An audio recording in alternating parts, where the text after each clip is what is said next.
afin que les messages de la prospérité arrivent jusqu'à vous. Hier, nous avons exploité le thème. Et si vous êtes pauvre, Dieu n'y est pour rien. Ce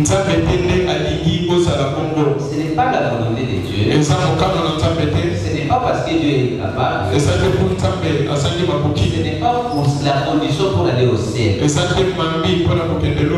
Dieu n'y est pour rien. Les problèmes, c'est toi-même. Hein? Parce que tu ignores. Tu ignores ce que tu dois faire. Tu ignores ce que tu mérites. Tu ignores que tu es héritier de la promesse. Et lorsque tu ignores, tu ressembles à un enfant. Nous avons vu ça dans Galates 4. L'enfant ignore. Il n'est pas capable. C'est pour cela qu'il est dans la situation de l'esclave. Et la pauvreté et l'esclavage, c'est la même chose. Quelle est la différence entre un pauvre et un esclave? Y a-t-il une différence entre un esclave et un pauvre? Manifestez-vous, il y a une différence? Il n'y a pas de différence dans la substance. Un pauvre c'est un esclave. Un esclave c'est un pauvre. La seule différence c'est que un esclave est conscient qu'il est esclave. Et il travaille pour la libération.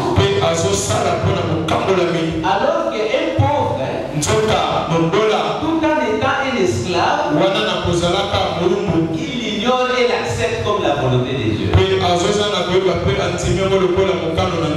Mais les deux ils sont limités.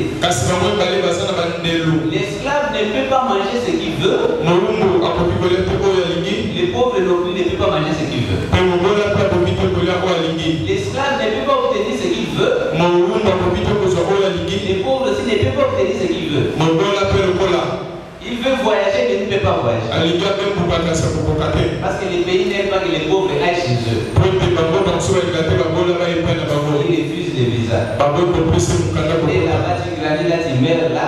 Tu n'as même jamais vu Brazzaville. Tu es dans la captivité. Comme dans la prison. Amen.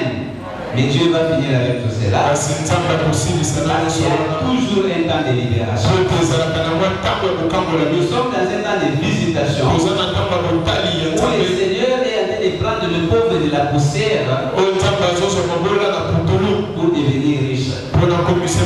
Si vous ne savez pas, j'ai essayé d'étudier ça depuis les années 1900 jusqu'aujourd'hui. Bien qu'il y a des familles de riches, il y a des gens qui naissent dans des familles de riches. Si tu nais dans la famille de Total, tu es riche.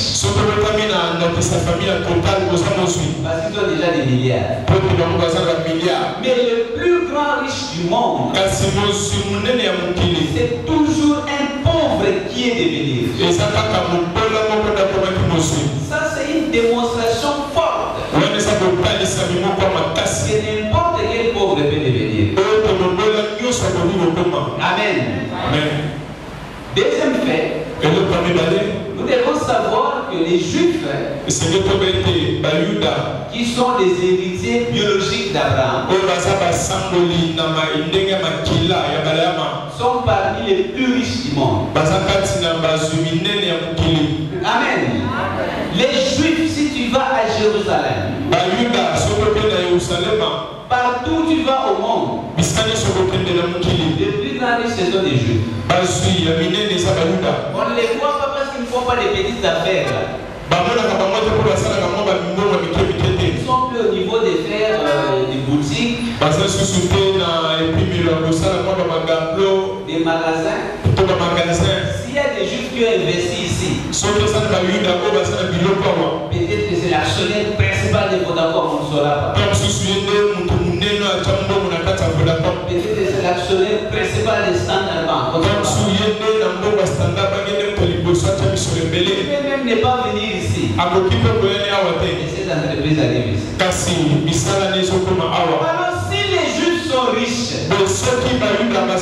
les chrétiens aussi doivent être riches. Parce que nous sommes les enfants d'Abraham par la foi. Et nous avons la même source de bénédiction. Cette bénédiction qui est riche. Amen. Et nous avons montré que le blocage du chrétien vient de la mauvaise interprétation de la parole. La parole de Dieu a été manipulée, falsifiée, dupliquée par la ruse des diables et des gens de mauvaise volonté. Et ça a changé sa compréhension. Et les chrétiens croient que la pauvreté c'est notre promesse. Non! La pauvreté ce n'est pas notre promesse. Notre promesse c'est la promesse d'Abraham. Dieu l'a dit, il nous fera un très grand. Il a dit, vous serez la tête et non pas la queue. Amen. Alors cette mauvaise compréhension ont amené des croyances négatives. Ces croyances négatives sont des barrières mentales, sont des chaînes de pauvreté qui vous amènent dans la stagnation et qui font opérer les pouvoirs spirituels négatifs qu'on appelle la malédiction. Parce que lorsque la bénédiction enrichit, la malédiction appauvrit.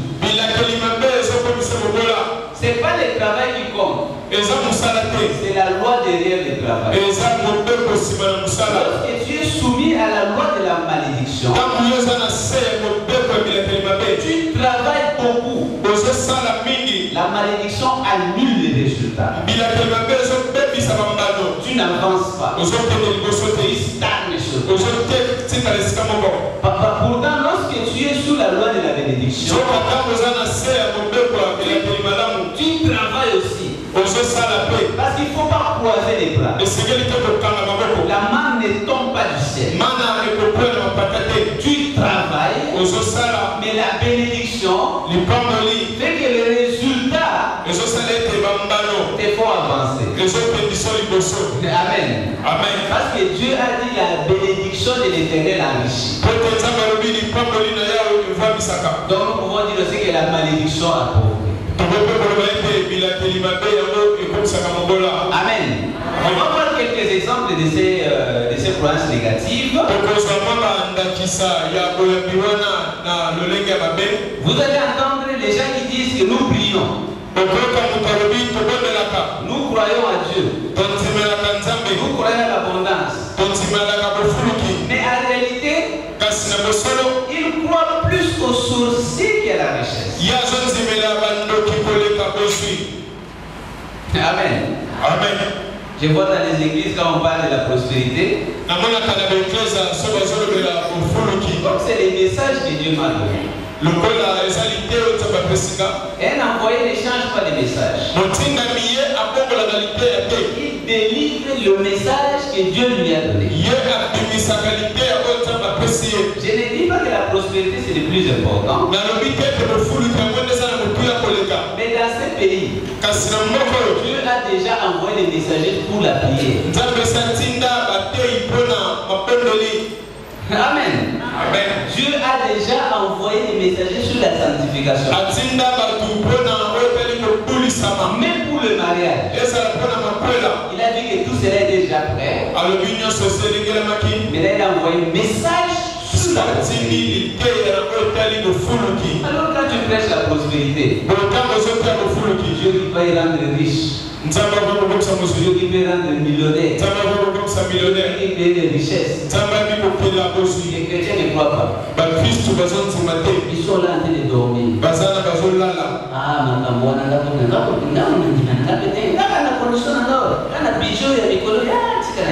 amen, amen. Amen. Amen. Mais si à un moment tu dis,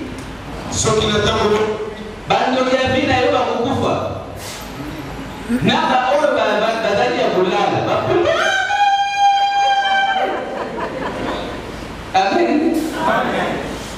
Tu peux devenir millionnaire. Amen. Amen. Il faut échanger. Merci pour échanger. Acclame pour les seigneurs.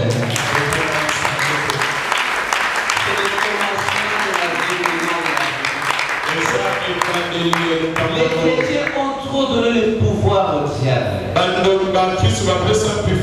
diable n'a pas de pouvoir. Il a été vaincu sur la croix. Il faut qu'on l'oublie. Il faut qu'on parle de Dieu. Regardez, on parle trop des diables et des démons dans les églises. Mais si vous lisez la Bible parle moins de 200 fois des diables et des démons. Mais 2000 fois des dieux. Nous devons plus parler de Dieu. Et ce qu'il est. Et ce qu'il peut faire. Amen. Amen. Donc les gens doivent être dans la joie quand on parle de la prospérité. Parce que la prospérité c'est Dieu. C'est la nature de Dieu. Dieu est riche. Il n'est pas pauvre. Oh, Nzambe a bébé, Aza riche ou Aza pauvre? Aza riche. Ok. Nzambe a bébé, ce qui a hier, il s'est logé. Ce qui a riche, il logé. Il pensait que vous bien l'hôtel du fleuve. Ah, vous n'avez pas de produit, c'est pas clair. La Béatrice. Alors, il y a ici quand les gens Béatrice. Amen. Ah, il y a Amen à Binoté. Et si quand les gens Béatrice. Amen. Et si quand vous logez, et si quand vous logez. Amen. Bando qui Amen à Binoté. Bagoku Fanamir. Amen.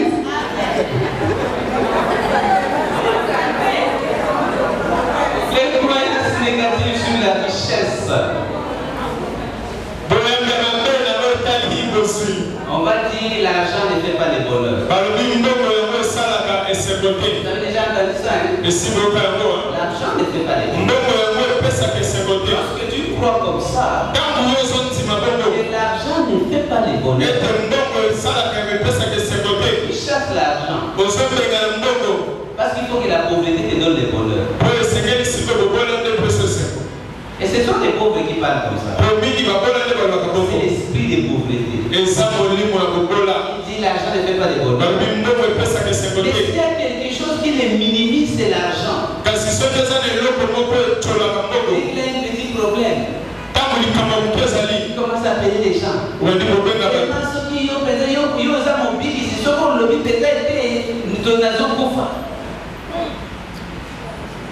C'est ridicule. L'argent pour les riches, bien que ça ne fait pas de bonheur, mais l'argent te permet d'obtenir ce qui fait ton bonheur. Amen. Si ton bonheur c'est d'avoir une famille en bonne santé, l'argent te permet d'obtenir de la bonne nourriture pour ta famille. Amen. Si le bonheur pour toi c'est de venir avec ta famille à l'église dans une voiture carrosse, l'argent te permet de venir à l'église en voiture. Ne pense pas que parce que tu es venu sur une moto, tu es plus enfant de Dieu que celui qui est venu en voiture. Amen. C'est tout cela qui doit changer. L'argent n'est qu'un moyen d'échange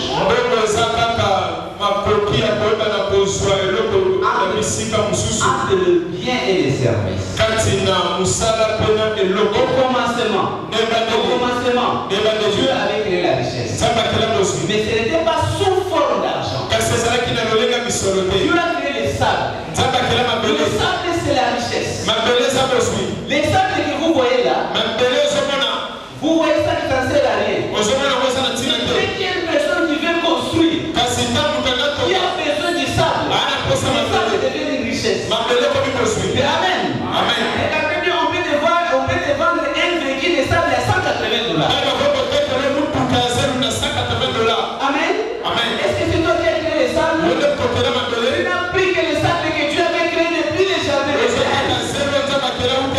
Tu as transporté vers celui qui a le besoin. Et il a donné l'équivalent de la richesse. Si les sables là, ce n'est pas un péché, pourquoi l'argent du sable doit être un péché? Si tu as dit que les sables étaient bons, pourquoi tu peux dire que l'argent n'est pas bon? C'est toi qui es dans l'erreur. C'est toi qui dois changer. Tant que tu ne changes pas avec ces mauvaises croyances, tu vas continuer à souffrir. Amen. Au commencement, Dieu avait créé la chair et il a donné aux hommes la sagesse. Cette sagesse, nos ancêtres en avaient. L'éducation financière que j'enseigne, j'ai dit aux gens, tu n'as pas besoin d'avoir les diplômes universitaires pour avoir la sagesse financière. Parce que nos ancêtres en avaient. Ma maman n'avait pas été à l'école. Et il savait qu'une chèvre, on ne peut pas la manger avant d'avoir produit notre chèvre. Amen. Les ancêtres savaient que si tu produis 10 sacs de maïs, tu ne peux pas manger les 10 sacs. Il donnait aussi l'air dîme. À l'époque, il donnait un sac au moins au chef coutumier. On appelait ça droit de terre. Demander des anciens, ils vont vous les dire. Les gens ont oublié notre culture.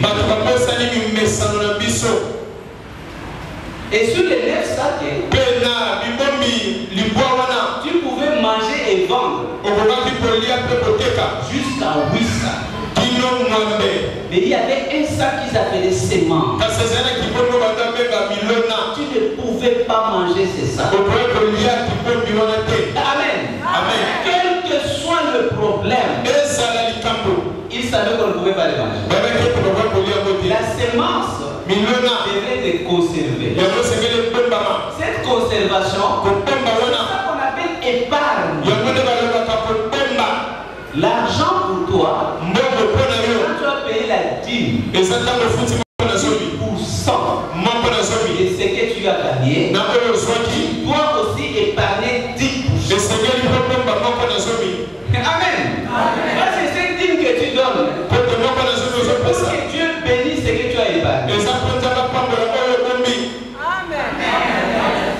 Amen. Si tu as donné la dîme, tu n'as rien épargné. Dieu va bénir les vies. Et les vies vont se multiplier. Voilà pourquoi les enfants de Dieu disent, nous avons donné des dîmes. Nous avons donné des dîmes.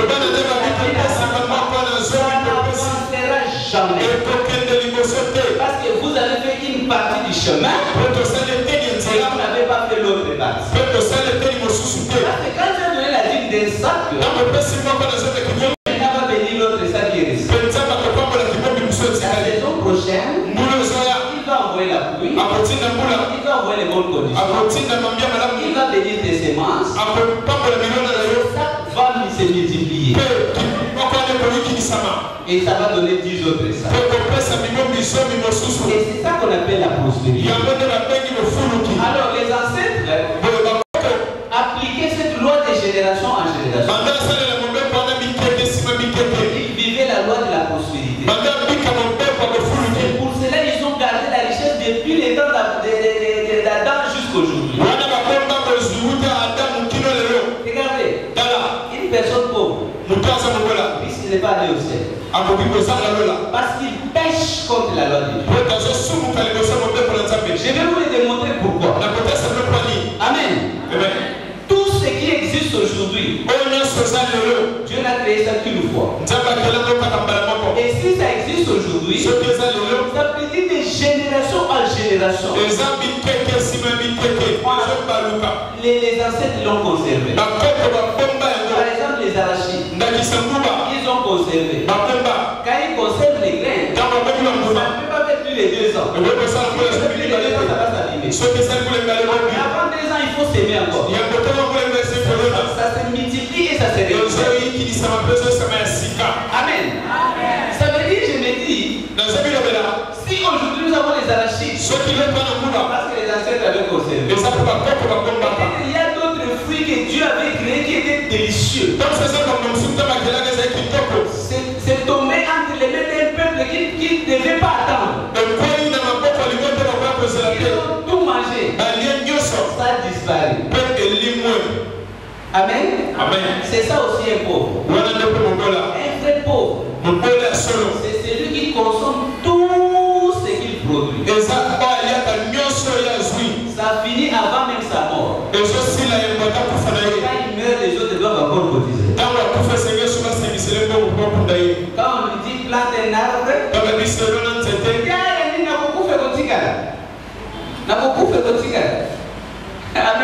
Amen. C'est ça l'esprit de la pauvreté. Quand on dit aux gens, travailler, prospérer, devenir riche. Il y a ni de beaucoup de femmes qui ont voyez comment déjà, donc, vous n'est-ce pas? Vous autres préférez dire que moi, si je suis pauvre, est-ce qu'il y a l'amour du prochain?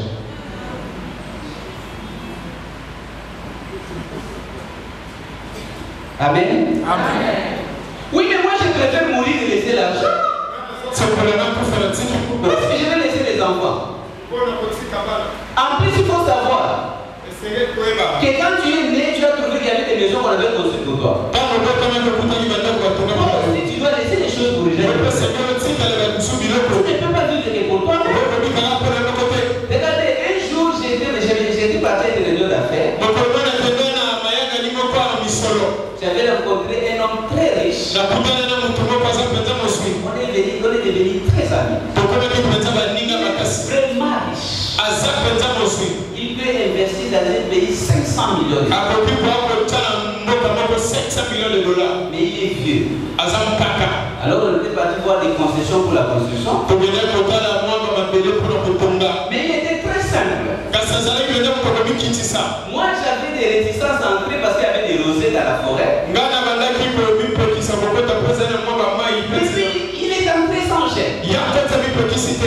Alors je me suis gêné, j'ai dit, mais pourquoi il fait tout ça? Quand on est arrivé à l'hôtel, il m'a dit en anglais, il dit, Ricardo, life ends, but business never ends. Il dit, la vie s'arrête, mais les affaires ne s'arrêtent pas. Je lui dis, qu'est-ce que ça signifie? Il dit, regarde, à mon âge, je ne travaille plus pour moi. Je travaille pour mes enfants et les enfants de mes enfants. C'est beau, hein? Les riches iront au ciel.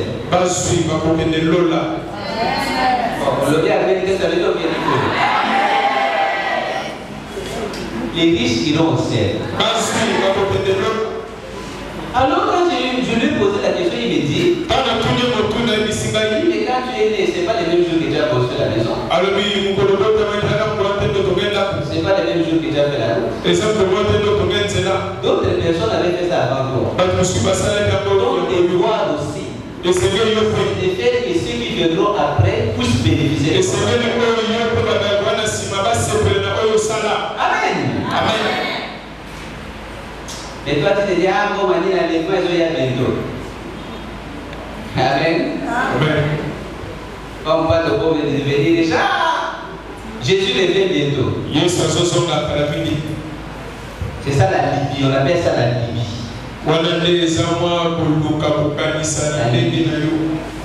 Mais moi, dans nos autres l'école maternelle, à Kénégotan, Jésus ne revient pas bientôt avant le diplôme d'État. Hein? Vous n'avez jamais réfléchi à ça? Amen. Amen. Dans la rentrée scolaire, vous aussi d'abord. Pendant 18 ans. Jésus ne vient pas bientôt. Regardez, j'ai toujours dit, nous devons savoir. L'enlèvement, ce n'est pas d'abord la priorité de Dieu. Connaître la maison de l'eau comme aussi. C'est la priorité de Dieu. Le jour où tu reçois Jésus comme Seigneur et Sauveur, tu devrais mourir les mêmes jours et aller au ciel. Si Dieu t'a laissé ici, tu as d'abord une mission à remplir. Tu dois d'abord remplir cette mission. Cette mission consiste à améliorer l'humanité, à transformer la vie des autres, à transformer la vie des autres. Tu n'as pas accompli ta mission. Tu laisses là de 1960 à 2020. En train de parler que enlèvement. Dieu qui t'a donné la vie, il est idiot. Dieu te donne les changements de mentalité. Oui, dans la richesse est comme mais ce qui est petit, il faut te prospérer. Amen. Amen. Les croyances négatives. Mais peut-être que les gens ont le désir de réussir. Ils ne savaient pas que la première chose, il faut changer les croyances. La différence entre les riches et les pauvres, ce sont les croyances. Les pauvres pensent que la pauvreté c'est une bonne chose.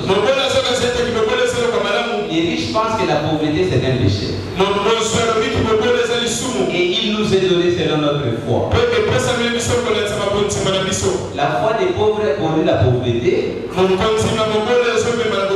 foi des riches produit la richesse. Et la foi, ce n'est pas ce que tu dis sur la bouche. La foi, c'est ce qui est dans le plus profond de toi. Ouvre ta Bible dans les livres des Romains. Romains 4. Romains 4. Vous savez, les livres des Romains, c'est le premier livre théologique. Avant Romain, c'était des récits. Jésus est passé dans tel village, il a dit. Mais les livres des Romains, c'est un livre théologique. Ça traite des thèmes théologiques. Paul nous parle de deux lois. Il nous parle de la loi de l'entendement et de la loi de la chair. C'est là où Pierre Paul a dit, bien que je veux, je ne fais pas. Et le mal que je ne désire pas, je le fais. Ah, c'est beau. Je vais dire d'abord pour vous. Il dit, je t'ai établi père d'un grand nombre de nations. Excusez-moi, là je vous ai donné des références qui n'est pas celle-là. Amen. Nous allons partir dans les livres de Romains. Mais cette fois-ci c'est Romains 7. C'est Romains 7. Verset 19. Et il dit, car je ne fais pas le bien que je veux, et je fais le mal que je ne veux pas. Et si je fais ce que je ne veux pas, ce n'est plus moi qui le fais, c'est le péché qui est en moi. Je trouve donc à moi cette loi. Quand je veux faire le bien, le mal est attaché à moi. Car je prends plaisir à la loi de Dieu, selon l'homme intérieur. Mais je vois dans mes membres une autre loi qui lutte contre la loi de mon entendement et qui me rend captif de la loi du péché qui est dans mes membres. Misérable que je suis, qui me délivrera du corps de cette mort? Amen. Il y a deux lois. Il y a la loi de l'entendement. Il y a la loi de la chair. La loi de l'entendement, c'est des choses que tu comprends par la tête. Tu peux comprendre. Ah, c'est une bonne chose, la prospérité. Besoin d'argent. Mais ce n'est pas ça qui arrive dans ta vie. Ce que tu fais, ce que tu obtiens, c'est d'après la loi de la chair. La loi de la chair, ce sont des choses que tu as entendues depuis l'enfance et qui sont inscrites sur ton subconscient. Alors c'est la loi des croyances profondes. Ça veut dire pour qu'une parole de Dieu opère dans ta vie, ça doit passer du niveau de la tête au niveau du cœur. Sinon tu désires devenir riche, mais tu dépenses de la mauvaise manière, et tu restes pauvre à cause de la loi de la chair.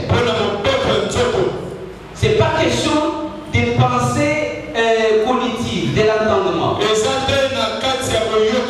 C'est question de croyance profonde. J'ai vu ça un jour dans une église. Je suis allé prier dans cette église. J'étais triste quand je suis entré dans l'église. Tu voyais la pauvreté. Tu voyais la souffrance. Parce que ça peut se voir. Alors j'ai prié Dieu. Pourquoi les églises deviennent comme des associations de pauvres? Et l'esprit me disait, les croyances qu'il y a dans l'église, ça ne peut que produire les fruits selon ses natures. Mais il y avait une belle prédication sur la prospérité. J'ai dit encore, la prospérité, la prédication est bonne. Mais pourquoi la vie des peuples ne correspond pas à la bonne? Après j'ai compris la loi de la chair. Un moment on a dit, ah les mamans de tel qu'on a venir chanter. Les mamans se sont levées là où ils étaient. Ils nous ont démontré la loi de leur chair. On voyait qu'ils étaient misérables. Mais ils ont commencé à chanter. Ils chantaient comme si c'était à Lingala.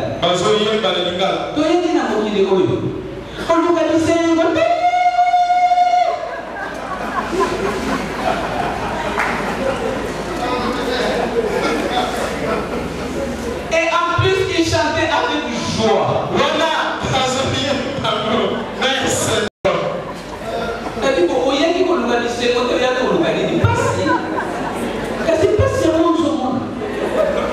Regardez les croyances à travers des chansons. C'est déjà subtil qu'il y a des chansons que les gens chantent, c'est un scandale.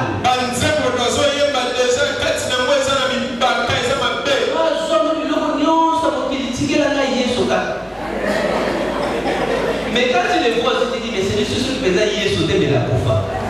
Parce qu'à part Yesu, il n'a rien.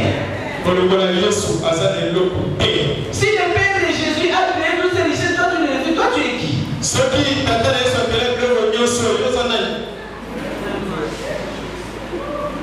doit changer tout ça. Si ça ne change pas,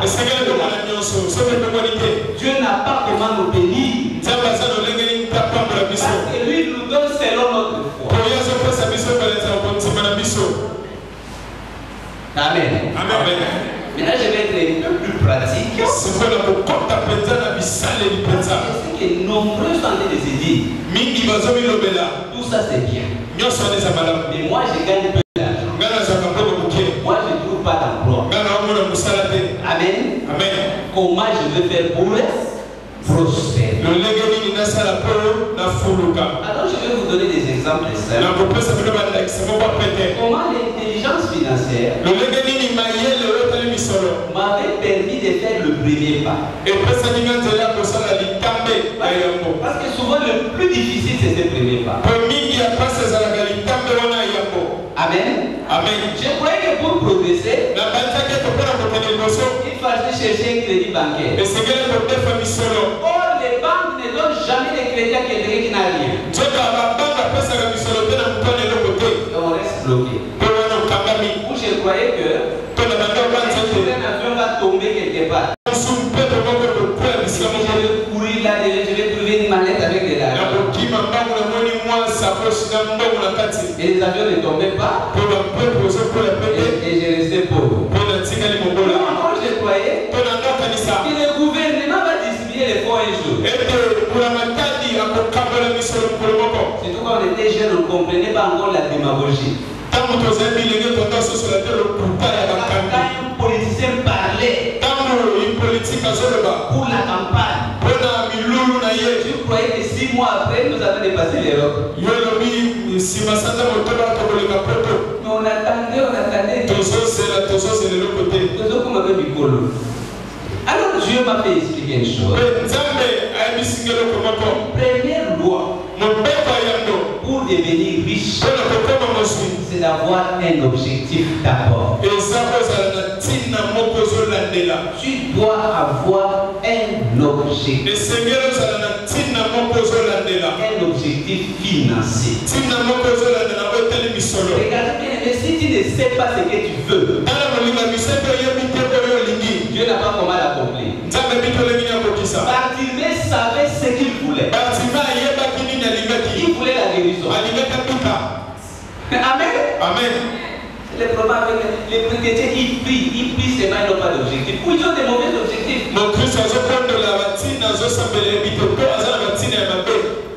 Une fois c'était à l'église, nous prions au début de l'année pour que Dieu puisse nous bénir. Alors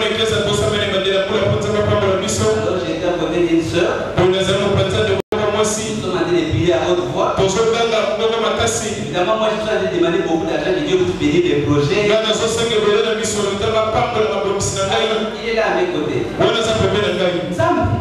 Nzambe soko pisina $100. Na beaucoup nous savons Nzambe. Je lui dis, c'est, $100 ne dérange pas Dieu. Tu as beaucoup de choses à faire. Quand tu vas demander aujourd'hui $100 à Dieu, tu vas dépenser tes métiers de bien. Il n'y a pas que toi. Il faut qu'on dise ça le signe une fois. Amen. Amen. Je vous l'ai dit, vous ne savez pas. Même lorsque tu vas voir le président de la République, si tu lui demandes $100, il va rire par courage. Mais quand tu sors de toute ta vie, les protocoles ne peuvent plus te recevoir. Tu t'es moqué de lui. Comment tu peux demander $100 à un président de la République? Amen. Amen. Président de la République, tu lui dis, nomme-moi DG de DGI. Commissariat DG de DGI.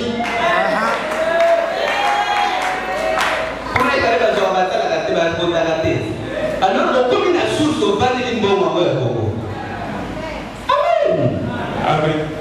Demande à Dieu de te bénir avec une affaire qui te permet d'avoir l'argent tout le temps.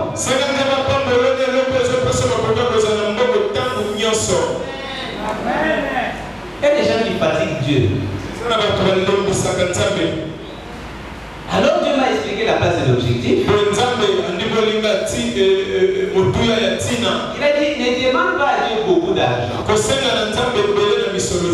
vague. Dis à Dieu ce que tu veux. Parce que ce que tu tu penses que c'est beaucoup d'argent, c'est peu d'argent pour d'autres personnes. Donc toi tu dis, je suis allé de gagner $15 le mois. Mais je veux avoir $50. Ça c'est un objectif financier bien élevé. Amen. Amen. Donc ce que tu dois faire aujourd'hui, c'est savoir d'abord combien tu gagnes aujourd'hui. Il y a certains qui ne savent même pas combien ils gagnent. Lui il travaille seulement ça entre dépenses. Il ne sait pas.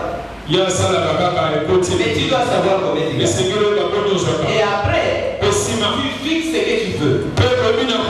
Si aujourd'hui tu gagnes $100 le mois, tu dis à Dieu, je veux gagner $2000.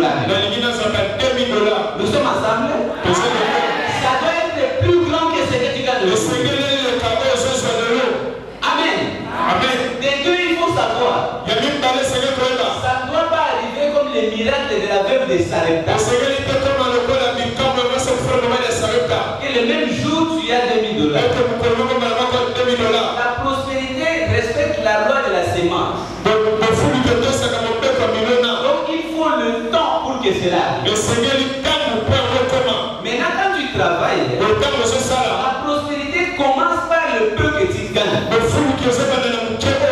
si tu gagnes $50, quels que soient tes besoins, tu ne peux pas dépenser la totalité. Si tu as dépensé la totalité, tu as annulé la voie de l'abondance. Tu dois tout dépenser, sauf 10%.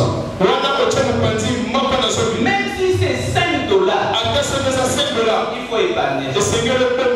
Ce n'est pas ces $5 qui comptent. C'est le respect d'une loi puissante de la prospérité. Parce que la Bible dit, celui qui est fidèle dans les petites choses, on lui donnera les grandes choses. À celui qui a, on ajoutera.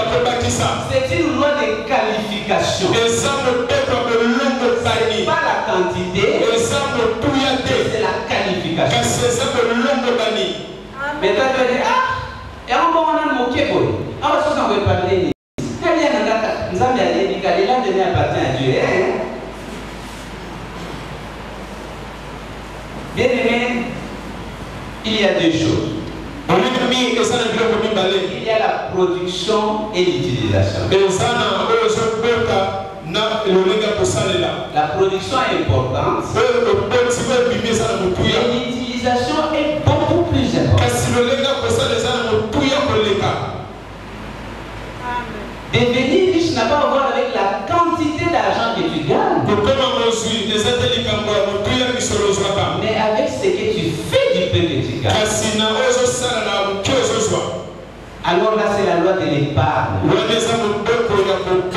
C'est pas cette épargne-là qu'on fait le 1er janvier pour payer les poulets les 31 décembre.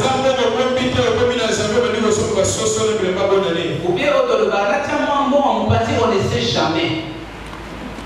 Vous voyez bien, parce qu'on ne sait jamais, moi, on oui, mais objectif, on ne sait jamais, parce que maladie est esprit. Amen. Amen. Ça, c'est de l'argent que tu épargnes pour investir, pour devenir riche.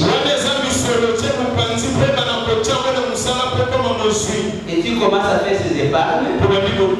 Même si c'est $5 le mois, Dieu va bénir cela. Tu atteindras l'objectif. Amen. Amen. Maintenant, quand tu as épargné, il faut trouver des moyens de gagner plus. Deuxième loi. Il y a des sources de revenus qui sont limitées. Par exemple, tu es fonctionnaire. On a fixé des barèmes. Les salaires, c'est 300 000 francs. Toi seul, tu ne peux pas changer le gouvernement. Amen. Amen. Tu peux te battre comment t'es facile, il ne t'écoute même pas.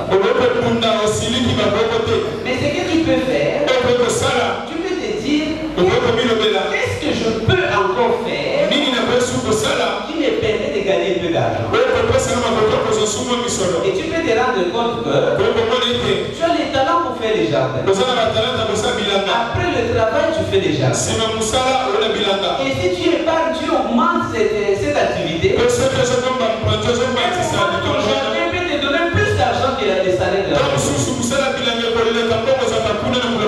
Amen. Amen. Donc, à chacun de nous, Dieu a donné un talent. Ce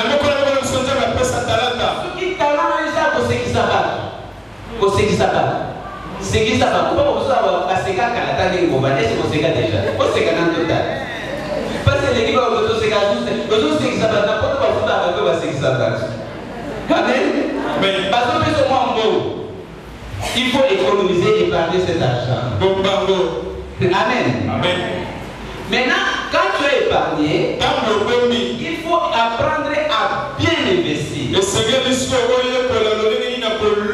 On n'investit pas n'importe comment. Il faut connaître. Il faut être formé. Je vais vous montrer quelque chose. Nos ancêtres avaient toute une école d'investissement. Vous savez ça? Je suis allé étudier l'histoire pour savoir comment nos ancêtres vivaient. Quand je parle de l'éducation financière, l'éducation financière africaine transformation.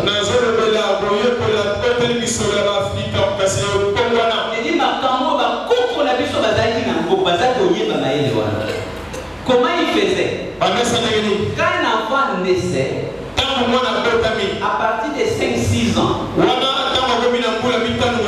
on l'amenait au champ.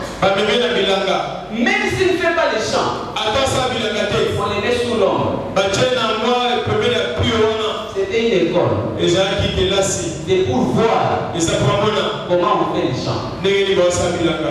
Il va d'année en année, il va commencer à aller avec les parents. Jusqu'à ce qu'il va savoir. Les gens ne font pas de porte de camp. Il y a un moment déterminé pour couper. Parce que tout ça, ce sont des lois. Si tu ne sais pas quand est-ce qu'on sème les arachides, il sème mal tous les débuts. Amen. Amen. Il faut maîtriser les lois de la nature. Si tu sèmes le mangousta, il va savoir que ça ne peut pas te donner une année. Il faut attendre peut-être de 5 ans. Mais les jours où ça va produire, ça change ton destin. Ils avaient toute une école d'initiation. Aujourd'hui, les gens ils investissent sans aucune connaissance. Tu as fait les sciences infirmières. On t'a appris comment bien piquer. Bien. C'est tout ce qu'on t'a appris pendant 18 ans. Et parce que tu ne trouves pas d'emploi, tu t'improvises commerçant. C'est pas mauvais. Mais il faut savoir que tu ne connais rien dans les commerces. Tu ne connais pas qu'il y a des lois qu'on appelle les lois du marché. Il y a des lois de l'offre et des demandes. Tu ne sais pas comment identifier un besoin. Étudier la pertinence des besoins. Par exemple, tu dois savoir si ma clientèle a le pouvoir d'achat pour payer mon bien. Amen. Amen. Bazo gagne salaire à $100. Ozo me met dans mon projet à jet maso mal $1 million. Nana ozo. Pouvoir d'achat. Tu trouves sur une avenue, quelqu'un vend la braise ici. Toi aussi tu vends la braise ici. Le troisième vend ici. Le quatrième vend là-bas. Oui, mais c'est l'investissement des pauvres. Ça ne fait créer que la pauvreté. Si on vend déjà la braise, pense à autre chose. Pour nous,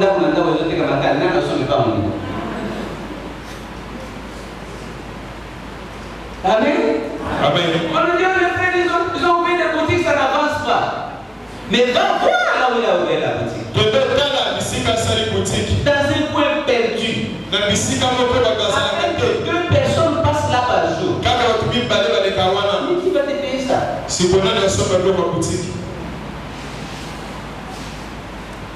Il faut étudier l'investissement. Les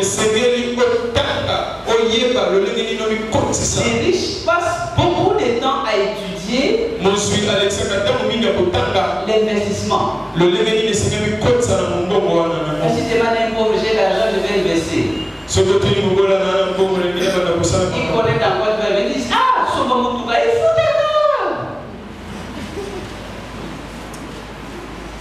seulement dans le service, il connaît le foot. Versement $150 du jour. Ils ont un commerce avec tout à quel niveau.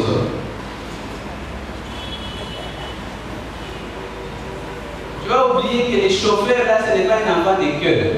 Il fait les versements aujourd'hui, il fait demain. Après demain, il t'amène une banque qui coûte 10 fois l'argent qu'il a pu lui donner. Et quand tu dis qu'il n'y a pas d'argent, il dit, oh mais l'homme il a versé. Lui, l'essentiel qu'il se retrouve, à lui, bon, on est à témoigner. Les restes, ce n'est pas son problème. Il oublie que pour investir de l'argent, il faut récupérer l'argent. Alors, le patron, alors, il faut souffrir du alors, tu peux faire une affaire comme ça? À moins de manquer l'intelligence financière. Parce que l'intelligence financière demande d'abord la conservation de l'argent. Avant de suivre les gains, pose-toi d'abord, est-ce que mon argent est en sécurité?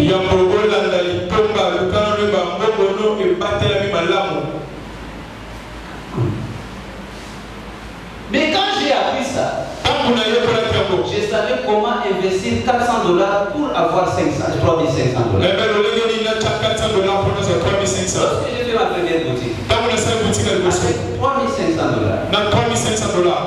D'abord, ce n'était pas beaucoup d'argent. Je vais pour louer un endroit. Et je propriétaire de la maison. Et j'ai trouvé un endroit stratégique. Mais il me dit le loyer c'est $400 et tu dois payer 6 mois. Ça fait 2400. Tu restes avec combien? Peu d'argent. Peu d'argent, j'ai payé un congélateur. J'ai payé quelques matériels. J'ai mis quelques produits. J'ai dû me fermer derrière avec des journaux pour les gens ne voient pas que la boutique était vide derrière. Amen. Amen. Mais j'ai utilisé la stratégie de réduction des dépenses. Au lieu d'aller louer la maison loin,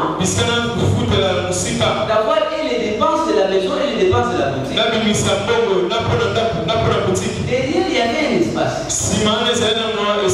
J'ai créé ma chambre là-bas. Il y avait une douche et une toilette. Pour mettre le réchaud pour préparer. C'était tout. Alors le matin on s'est réveillé, on ouvrait la boutique, on commençait à vendre. Pas de transport. Pas de transport. En plus, pas d'ouvriers, c'est nous-mêmes on vendait. Amen. La boutique ne donnait pas beaucoup d'intérêt.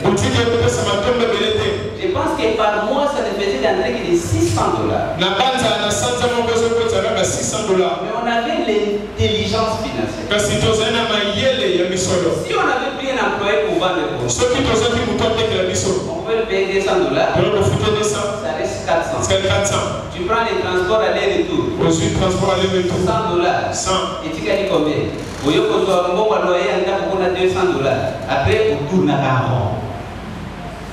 Mais nous avons trouvé comment épargner tous les 600. On s'est posé une autre question. Comment épargner les 600? Dieu nous a révélé une bonne idée. On va commencer à faire aussi des appels téléphoniques ici. Amen. Amen. Parce que ça c'était en 2008, c'était pas aujourd'hui. Il y avait encore parce que les temps aussi comptent. C'est pour ça qu'il faut faut être en avance. Si tu prends du retard, c'est fini. Ce qui rend riche hier et puis ce qui rend riche aujourd'hui. Aujourd'hui, ce n'est plus les cabines téléphoniques. Aujourd'hui, c'est l'alternative, la chair de ma mère. Vous ne connaissez pas ça, hein? Oui, bien, ça va venir l'alternative, la chair de ma mère. C'est l'opportunité de 2021. Il y a 2018. Mais à cette époque-là, c'était comme ça. On a épargné pendant 6 mois les 600. On a eu à peu près les $6,500. Et si tu veux devenir riche, il faut multiplier les sources de revenus. Il ne faut pas dépendre d'une seule source. On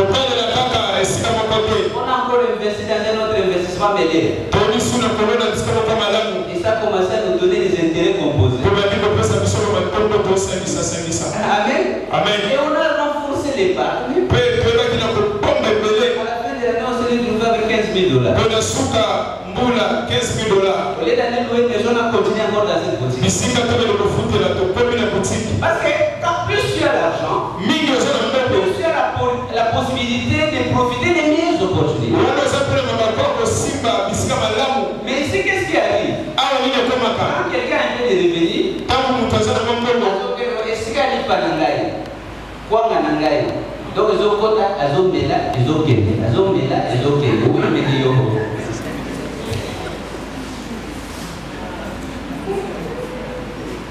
Non! L'argent n'est pas fait seulement pour dépenser aujourd'hui. C'est aussi pour travailler pour demain. C'est ce que les pauvres ignorent. Dans ce pays, c'est que je vois les hommes d'affaires. Il investit, il fait une boulangerie, il lui donne un peu d'argent. Quand c'est rentable, il commence à augmenter les dépenses. Il paye une voiture, des voyages par-ci par-là, les enfants à l'école belge, parce que la vie est gagnée. Mais c'est faux. Dans le monde aujourd'hui, les affaires c'est volatile. Donc la rentabilité que tu as aujourd'hui, tu n'es pas sûr que tu l'auras dans ce moment. Après, tu as quelqu'un comme Père Victoire qui vient, il investit en conséquence. Comment tu vas compétir avec lui? Et après tu commences à entrer en faillite. Tu commences à dire là, Mboko Pesa, Mboko Ezanatina. Il ne fallait pas que ça s'appelle victoire. Non, on ne peut pas refuser la concurrence. C'est toi qui vas être compétitif. Une belle victoire est venue. Parce que vous avez tourné à rond longtemps. Vous avez évolué de manière à occuper les marchés. Est-ce que tu peux facilement aujourd'hui concurrencer Vodacom? Il a commencé où? Il s'est installé et il s'est enraciné. C'est ça l'investissement.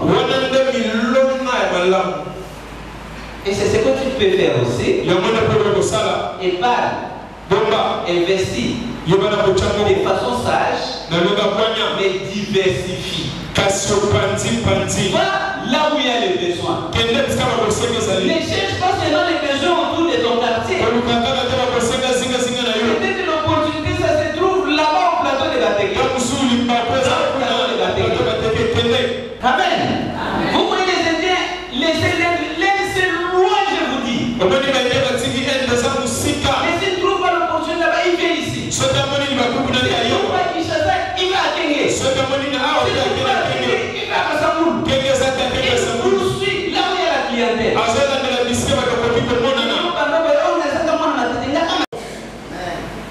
Tout esprit de blocage va te quitter aujourd'hui. Regarde, un homme d'affaires, le monde lui appartient. Tu peux aller investir, regardez, les Nigériens aujourd'hui, toute l'Afrique vient investir ici. Les Angolais viennent investir ici, les Gabonais viennent investir ici, les Nigériens viennent investir ici, tout le monde vient investir. Quand est-ce que les Congolais vont aller investir là-bas? Nous on continue à crier. Ah, on non, mais Jésus c'est le plus grand riche du monde.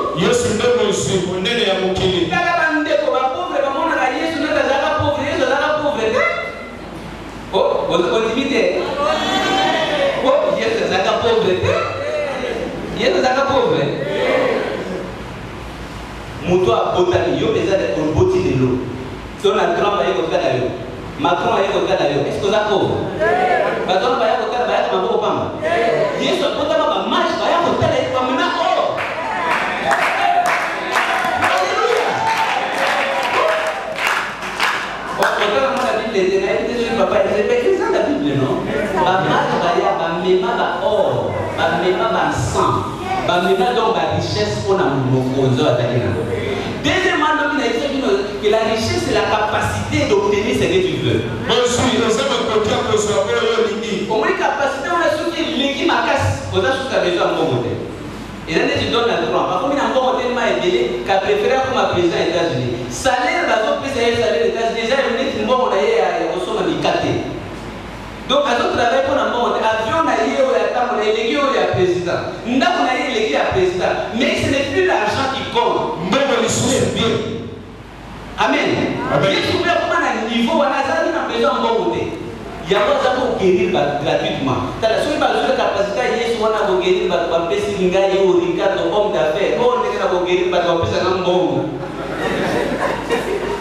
C'est pas ce que vous comprenez. Parce que l'industrie pharmaceutique fait beaucoup d'argent, des milliards. Parfois même pour des soins, ça ne donne même pas la guérison, c'est pour seulement les métiers. Oh, pouvoir, on a oublié que ça n'a le oiseau qui va faire Singa et Ricardo. Michael Jackson, on a dit qu'on cotisait $1, $1, la femme n'a pas ça. Na kena tombo ya Japon na Bible catholique il y a une dame. Ba ko pesa te. Na wazala pauvre. Bon, celui de Tikiwana. Pouvoir dans un cas de ça azui mai comme il vient. Ba pesinga na beli ba sula no sa lisasa. Bino ko kanda na seya ya fleur du Congo na dikolo. Na ita na zo ko ni mai ba mo so la. Ala do na fleur. En comment na mo te. Jésus c'était le plus grand riche.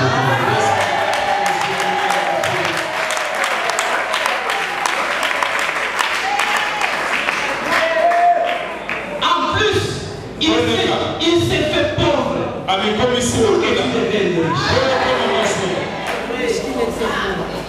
Regarde, si tu ne deviens pas riche, tu ramènes Jésus à la croix. Parce que les pires ont déjà été payés. La faute a pris 2 fois pour une même chose. Amen. Les salis du Congo, ça se trouve dans l'église. Parce qu'au Congo, on a arrivé ce qui est arrivé au Nigeria et au Brésil. Les chrétiens ont tellement prospéré. L'église dans la jet. Parce qu'ils ont compris le message de la prospérité.